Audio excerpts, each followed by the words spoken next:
Assalamualaikum warahmatullahi wabarakatuh. Rahayu Wilujeng Kalising Samikolo.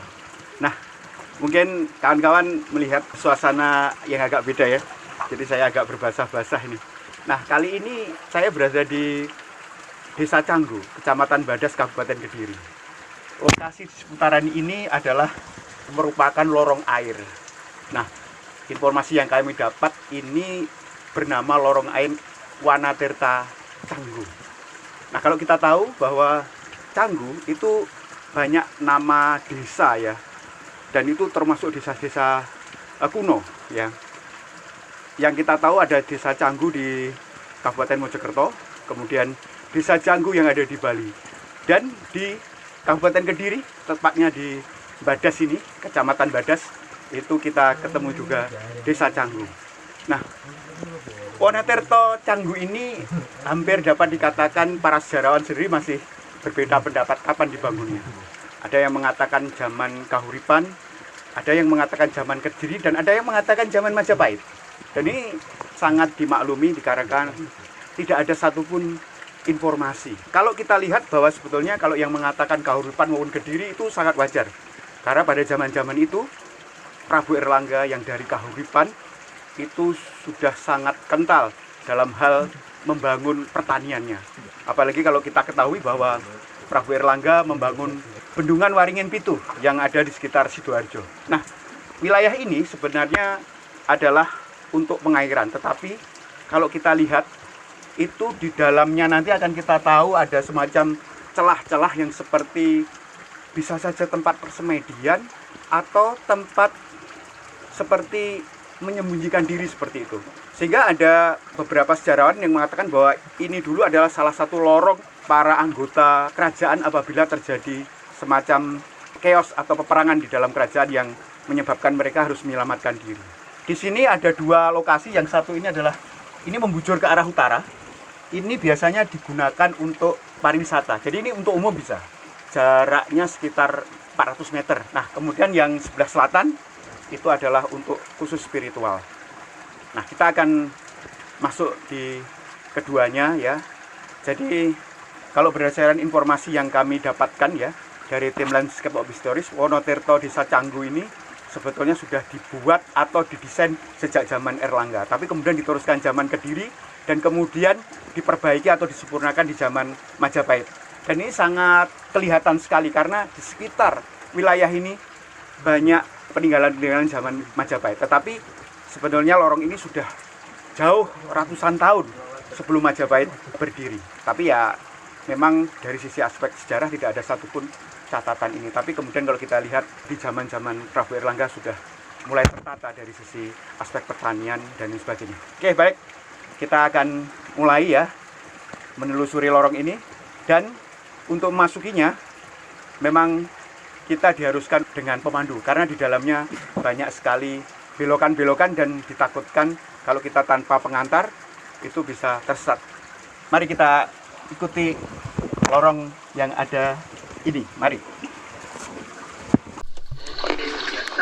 Nah, kita mulai masuk nih ke bagian lorong sebelah utara. Jadi ini membujur selatan ke utara, dan tempat ini disebut dengan wilayah lorong yang untuk pariwisata. Jadi ini untuk keperluan umum. Nah, selama ini banyak masyarakat yang datang ke sini untuk melihat posisi-posisi yang ada di dalam patirtaan ini ya, dan mereka selama ini juga harus menggunakan pemandu. Nah, kita lihat ini di dalamnya ternyata juga batu-batu masif ya. Makanya ini sangat awet sekali ya. Jadi ini semacam batu yang ditembus dengan menggunakan alat, dan kalau kita lihat dari model struktur kiri kanannya itu adalah dengan tangan manusia yang menggunakan peralatan ya. Tapi ini tentunya bukan hal yang mudah ya dilakukan karena ini pasti memerlukan waktu yang tahun lah ya, istilahnya dalam waktu tahun ini pasti sampai menembus. Nah, panjang dari lorong ini sebelah selatan membujur ke utara itu kurang lebih antara 350 sampai 400 meter ya. Jadi ini merupakan lorong yang kalau kita telusuri ini memerlukan waktu lebih dari ya sekitar 45 menitan lah, sampai hampir 1 jam seperti itu. Nah, kalau dilihat dari bangunan yang ada di dalam itu, kita juga melihat batu bata kuno. Ini batu bata kuno, dan nanti di berbagai lokasi depan itu juga kita bisa lihat susunan-susunan batu bata kuno yang berada di kanan kiri. Nah, ini masih menjadi semacam misteri ya, mengapa wilayah itu diberikan susunan batu bata. Tapi ada kemungkinan itu karena ada semacam aliran airnya yang cukup deras sehingga perlu dibendung dengan batu bata. Ya, sehingga itu tidak memancur terlalu deras sehingga menutupi posisi orang yang lewat ya. Jadi itu memang sengaja dibuat seperti itu. Kalau ini kita lihat tadi, kita pun melalui berbagai pancuran-pancuran sumber ya, pancuran-pancuran sumber di kiri kanan yang kita lewati, dan pasti kita akan basah kalau kita melewati ini ya. Dan yang cukup unik juga leveling air yang ada di lokasi gua ini itu hampir dapat dikatakan rata-rata sama, baik musim penghujan maupun musim kemarau. Dan pada saat kita masuk ini adalah musim kemarau, namun pernah juga saya memasuki wilayah ini pada saat musim penghujan, dan airnya rata-rata mempunyai leveling atau kedalaman yang relatif sama ya. Jadi tidak terlalu terlalu tinggi maupun terlalu rendah, dengan air yang cukup jernih walaupun pada saat musim penghujan sekalipun ya. Ya, jadi ini menunjukkan bahwa di wilayah situ secara hidrologi itu masih sangat bagus. Artinya hampir dapat dikatakan level erosi yang berada di situ sangat kecil. Ini menunjukkan bahwa wilayah Canggu itu merupakan wilayah yang mempunyai alur air di bawah tanah atau sungai-sungai di bawah tanah. Nah, dan ini kita ketemu juga ini semacam lorong dan batu bata yang memang sengaja dibangun ya untuk bisa memperkuat dinding maupun menghambat adanya semacam aliran air yang cukup deras. Nah, lorong-lorong ini yang menjadi semacam prediksi ya bagi masyarakat bahwa sebetulnya wilayah-wilayah ini sebetulnya ditempati oleh manusia. Jadi ini tidak hanya sekedar semacam lorong air untuk patirtan atau untuk pertanian, tetapi merupakan lorong-lorong yang digunakan untuk tempat tinggal. Dan mungkin ini yang kita lihat ini agak dalam lorongnya, dan dari sisi permukaan aliran air bawahnya ini lebih tinggi, dan ini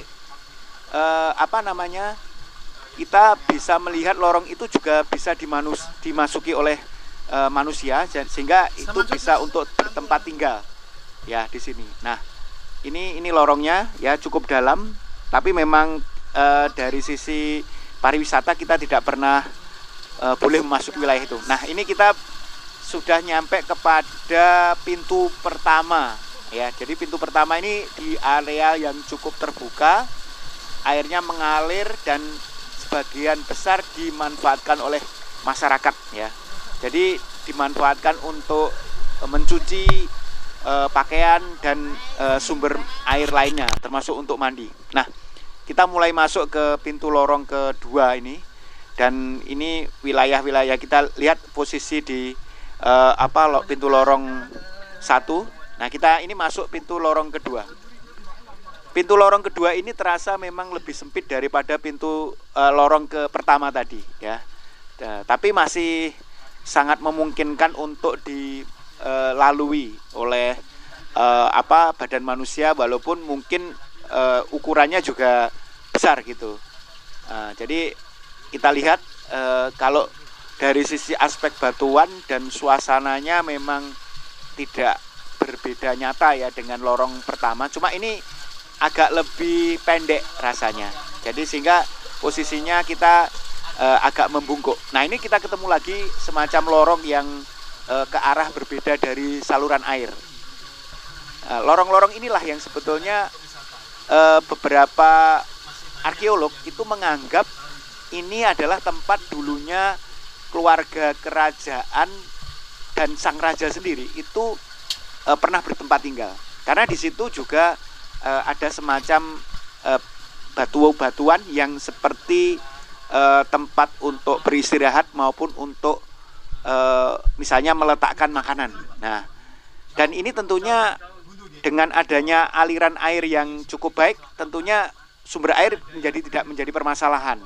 Tinggal nanti untuk makanan saja yang mungkin bisa diambil dari atas Wonotirto Canggu ini. Nah, karena wilayah ini dahulunya juga merupakan hutan lebat. Kalau kita lihat dari struktur tanahnya yang di sana dan kemudian posisi lokasi yang ada di sana banyak mata airnya, dan sekarang ini wilayah tersebut di situ merupakan pusat dari perikanan, ya, perikanan darat, yaitu perikanan konsumsi maupun pembenihan. Di sekitar Wonotirto itu sekarang menjadi pusat pembenihan perikanan. Ini menunjukkan bahwa dulunya wilayah ini sebelum menjadi pemukiman dan wilayah pertanian, pasti wilayah yang berhutan lebat karena perairannya cukup masif dan cukup banyak, sehingga hutannya begitu lebat dan rapat. Nah, ini yang memungkinkan wilayah ini menjadi tempat yang cukup strategis apabila keluarga kerajaan maupun orang-orang yang mempunyai akses tertentu secara rahasia itu mengakses ke lorong ini. Pasti lorong ini dirahasiakan oleh segolongan elit dari kerajaan, baik itu pada zaman Kahuripan maupun zaman Kediri. Nah, ini kita lihat juga batu bata. Ini batu bata kuno ini yang seperti ditapakkan di dinding-dindingnya. Nah, ini bisa saja sebagai tempat juga misalnya mereka ingin melakukan proses semedi di sini ya, di wilayah ini, sehingga mereka bisa duduk di antara aliran ya. Ataupun sebagai blocking kalau memang sumber mata air yang memancar dari sisi-sisi dindingnya itu cukup deras ya. Nah, dan kita masih menemukan beberapa lorong-lorong yang cukup lebar tetapi levelingnya lebih tinggi dari aliran air yang ada di bawahnya, sehingga di situ merupakan tempat yang memungkinkan manusia untuk bisa tetap tinggal. Nah, sebagian mengatakan bahwa ini tempat semedi untuk kalangan kerajaan tertentu dan ini menjadi tempat rahasia karena melakukan proses meditasi maupun semedi secara spiritual maupun supranatural yang ada di dalam tanah itu lebih mempunyai daya karena kekuatan dari energi bumi dan energi air itu lebih memusat ya, sehingga bagaimana seseorang bisa mempunyai kemampuan dan kapasitas yang disuplai dari energi bumi dan energi air itu akan lebih terfokus dan powernya lebih besar. Sifat dari energi air dan energi bumi ini merupakan sifat yang pengayom. Jadi pada titik tertentu dalam kondisi chaos, dalam kondisi posisi yang mungkin lebih dalam kondisi raja, dalam posisi yang tertekan dan sebagainya, untuk membuat grounding di wilayah ini akan sangat memungkinkan, sehingga posisinya dia akan lebih tenang, sehingga mengambil keputusan lebih tepat untuk melakukan sebuah kegiatan atau semacam menghandle sebuah tata negara. Nah ini banyak juga lorong-lorong yang masih kita temukan, dan di bagian ke arah utara itu lorongnya memang lebih pendek, sehingga kita agak membungkuk pada waktu kita berjalan di sini. Nah, cuma lebarnya memang mirip-mirip saja, nggak terlalu berbeda dengan yang lorong pertama. Nah ini, sebagian pada saat kita berjalan di sini kita sering ketemu dengan kelelawar, dan ya airnya juga ada ikannya gitu ya, ikan-ikan air deras ya, seperti ikan wader maupun ikan bader yang semacam itu. Nah itu di dalam rong. Nah kita masih terus bisa berjalan, dan ini luar biasa sekali Wanartirta Canggu ini. Jadi ini merupakan mahakarya juga dari masa lalu yang patut untuk dikagumi ya, karena ini tentunya menjadi hal yang membanggakan bagi generasi kita saat ini, karena pada masa lalu mereka sudah mampu untuk menembus lorong ini. Kalau sekarang kita bandingkan dengan situasi sekarang, pasti menggunakan alat berat yang membutuhkan biaya yang cukup banyak. Nah, kita berada di pintu kedua, dan sebetulnya pintu ketiga ini masih bisa, tapi sangat pendek. Nah, dan pemandu mengatakan bahwa kita tidak perlu untuk memasuki ini karena level airnya agak tinggi. Sebetulnya kalau dalam posisi hari-hari biasa ini dibuka juga, dan sampai pada posisi yang sana ujung sana. Tapi ini karena kondisi kedalaman air cukup tinggi, maka ini kami tidak disarankan untuk masuk ke sana karena tempatnya sangat pendek, bahkan kita memasuki lorong itu jongkok seperti itu. Tapi dulu saya pernah masuk ke sana dalam posisi airnya masih memungkinkan untuk kita lewati seperti itu. Nah, mari kita ke atas.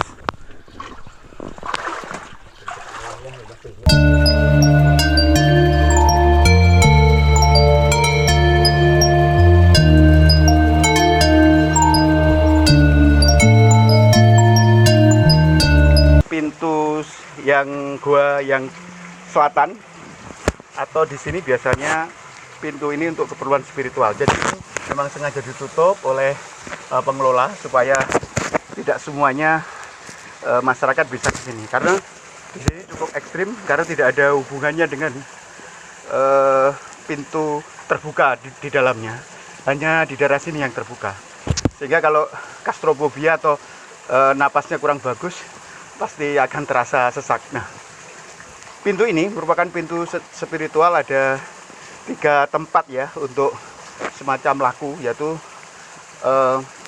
Umpak Watu, Madyokarso, dan Pucuk Sejo. Berdasarkan keterangan dari pengelola bahwa kalau yang Umpak Watu sama Madyokarso masih dalam tataran duniawi, tapi kalau sudah Pucuk Sejo itu sudah spiritual di level yang transcendental atau level ketuhanan. Ya, ayo kita lanjutkan. Nah, kita mulai masuk ke wilayah Gua Wanartirta Canggu ini yang bagian arah utara selatan, dan ini merupakan gua atau lorong yang tidak untuk umum. Jadi memasuki ini perlu semacam izin khusus dari penjaga atau juru kunci, karena di sini sifatnya bukan untuk pariwisata, tapi bisa sifatnya untuk spiritual ya. Nah, dari sini nanti kita akan berada di titik-titik tertentu yang memang kalau masyarakat atau siapapun yang masuk di sini itu melakukan sebuah prosesi khusus ya. Nah, tempat itu bernama Umpak Watu, Madya Kersa dan Pucuk Sejo. Nah, panjang dari lorong ini sekitar antara 90 sampai 100 meter.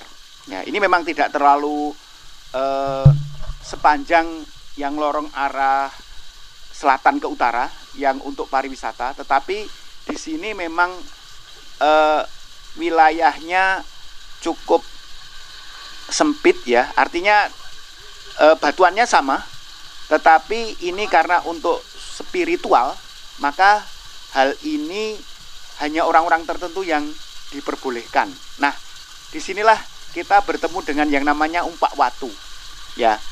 Biasanya masyarakat di sini disuruh berdoa, dan sifat pendoaan yang ada di sini adalah sebetulnya adalah meminta keselamatan kepada Tuhan terhadap apapun yang mereka mau lakukan di Umpak Watu ini. Jadi semacam bagaimana memohon ampun kemudian meminta keselamatan, prosesnya ada di Umpak Watu ini. Nah, kemudian kalau kita lanjutkan terus, kita akan menuju yang namanya Madya Kersa. Nah, di sini nanti kita akan lihat Madya Kersa sekitar 40 meter dari Umpak Watu ini. Nah, ujung dari lorong ini memang tidak sama seperti yang sebelumnya, karena ujungnya ini memang tidak ada jalan lain, artinya sudah langsung pada sumber utama dan itu buntu. Jadi ujungnya ini buntu dan tidak ada jalan lain. Jadi kalau kita mau balik menuju pintu pertama tadi, kita harus kembali ke jalan yang sama, melewati jalan yang sama, dan baru balik lagi ke pintu gerbangnya yang awal-awal kita masuk. Nah ini memang kalau kita lihat di sini kita harus harus tahan. Artinya ketika kita tidak terlalu tahan terhadap posisi oksigen yang lebih sedikit, maka kita akan sesak napas di wilayah ini. Nah, jadi beda dengan yang pertama itu, walaupun panjang tetapi ada beberapa pintu-pintu yang masih berhubungan dengan udara di luar atau alam luarnya. Tapi kalau ini sudah nggak ada, karena ujungnya sudah buntu. Jadi satu-satunya jalan keluar itu atau sirkulasi udara didapat dari pintu utamanya. Nah, ini kita sudah berada mendekati ke Madya Kersa ya. Dan ini memang aturannya di sini harus semuanya kuat. Jadi kalau salah satu tidak kuat, maka semua rombongan diwajibkan untuk keluar, walaupun mungkin hanya satu saja yang tidak kuat. Dan secara aturan di sini hanya diperbolehkan sekitar maksimal 4 orang. Dan ini sangat logis karena mungkin kandungan oksigen yang terbatas, sehingga tidak boleh terlalu banyak orang yang memasuki wilayah ini. Jadi maksimal itu 4.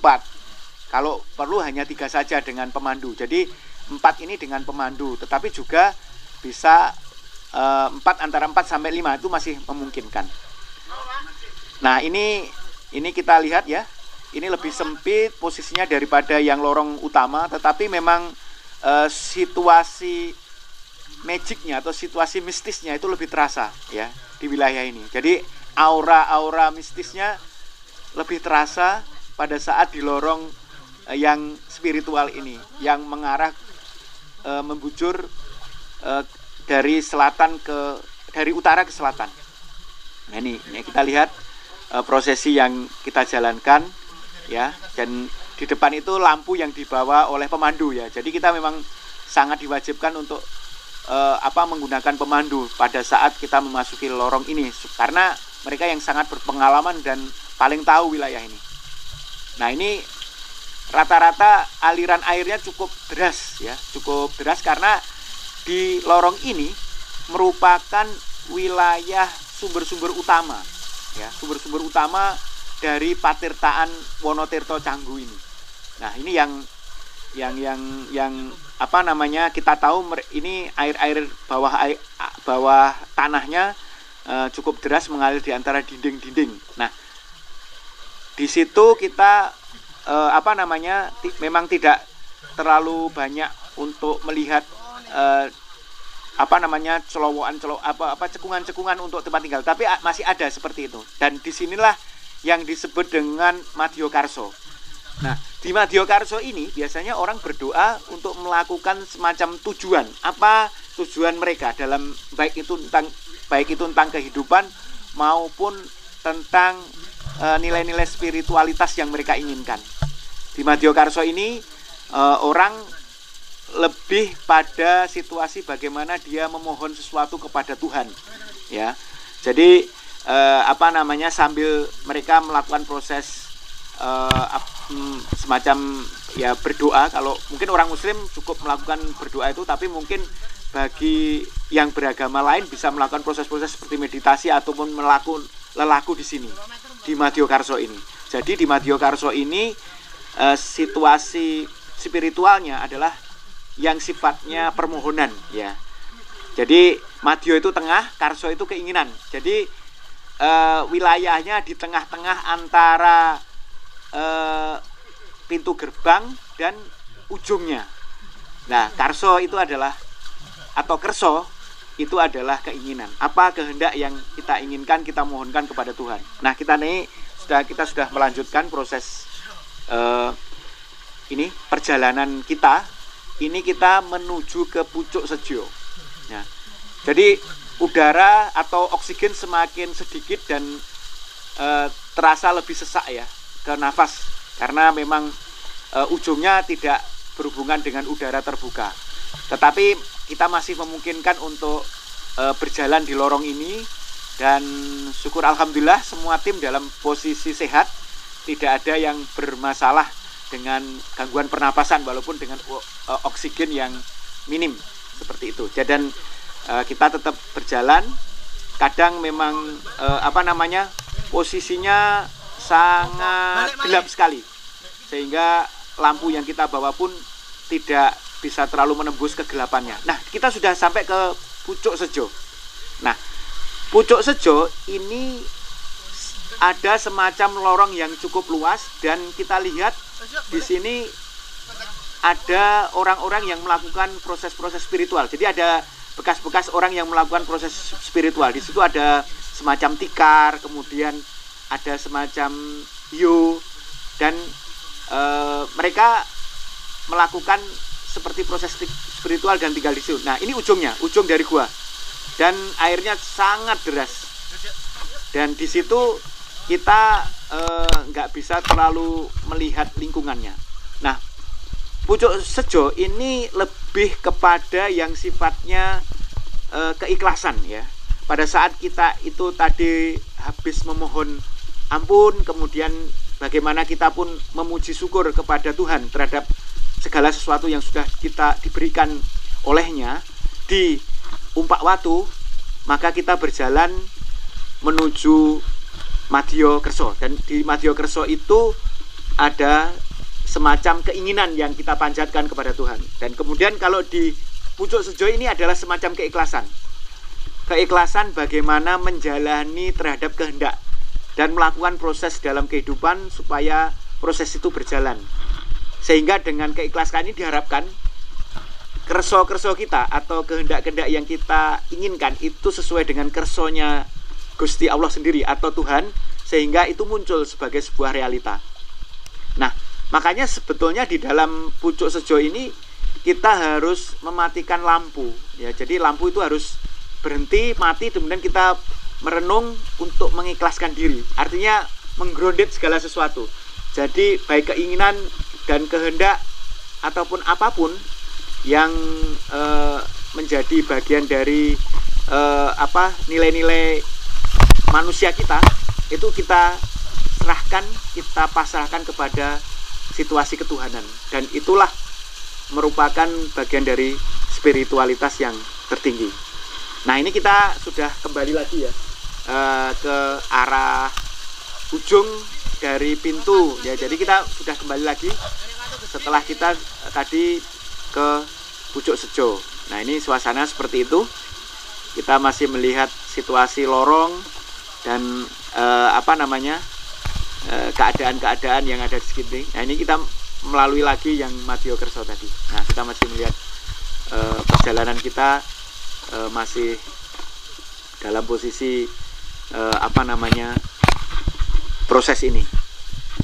Ya, itulah yang bisa kita sampaikan dari perjalanan kita ke lorong Wanatirta Canggu, atau orang lebih mengenal sebagai Patirtaan Candi Surowono, karena di dekat situ ada semacam candi besar peninggalan Majapahit yang disebut dengan Candi Surowono, yang merupakan makam dari Brewengker. Jadi Brewengker ini adalah salah satu dari Raja Majapahit yang dimakamkan di Candi Surowono. Nah, tadi setelah kita menyelusuri lorong air Wonotirto Canggu, ternyata ujungnya itu ternyata bermuara ke sungai ini, sungai yang cukup luas ya, walaupun ini sebetulnya juga dikenal dengan Sungai Surowono. Nah, sumber ini kalau kita lihat memang merupakan alur sungai yang cukup tua dan mungkin saat ini juga digunakan oleh masyarakat secara luas untuk keperluan-keperluan sehari-hari. Nah, jadi ini ternyata dari arah lorong Wonotirto Canggu tadi, ternyata keluarnya adalah di Sungai Surowono ini. Habis menelusuri 2 lorong tadi, sekarang kita bermain-main air di sini. Airnya cukup jernih dan banyak ikan-ikan di bawahnya. Nah, kita akhiri adventure ke 2 lorong ini, dan inilah sirah kita, dan inilah hasil karya nenek moyang kita. Terima kasih. Wassalamualaikum warahmatullahi wabarakatuh. Sugeng Rahayu Kalising Sabikolo.